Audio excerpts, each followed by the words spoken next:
Yeah, I have the chance to get a second interview with Dr. Ruiz because there come some questions from other patients. I'm now an ACT fighter, so thank you for this.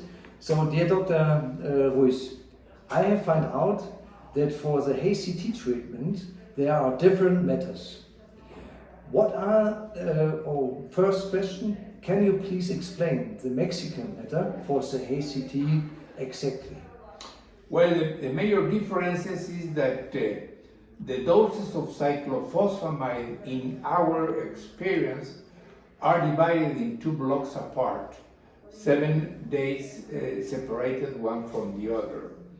First 2 blocks are 50 milligrams per kilo each day, 2 times, 2 days, and then the second block is also 100 milligrams total dose. So the total dose of cyclophosphamide that the patient receives is 200 milligrams per kilo, which is exactly the same that is employed in other programs.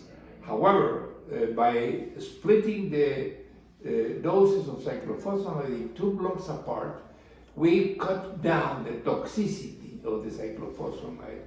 And we have shown and published that the cardiac toxicity, the renal toxicity, and the bone marrow toxicity is diminished as a result of splitting these doses of cyclophosphamide apart. The other salient feature is that we do not freeze the cells. We keep them in a conventional refrigerator. And the other salient feature is that we employ rituximab instead of some other drugs such as cyclothymine or others. So by doing all these changes, we have shown that our method is equally effective to those employed all over the world. All over the world. This must be shown.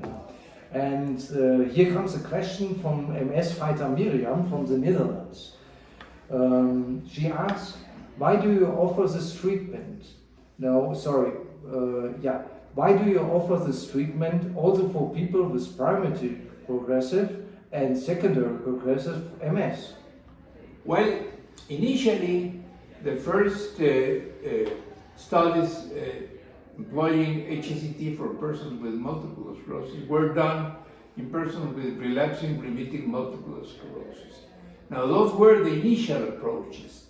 Now, with the new approaches, such as the one that we have developed, we have been able to show, and we have also published, that this treatment is useful also for patients with primary progressive and secondary progressive multiple sclerosis.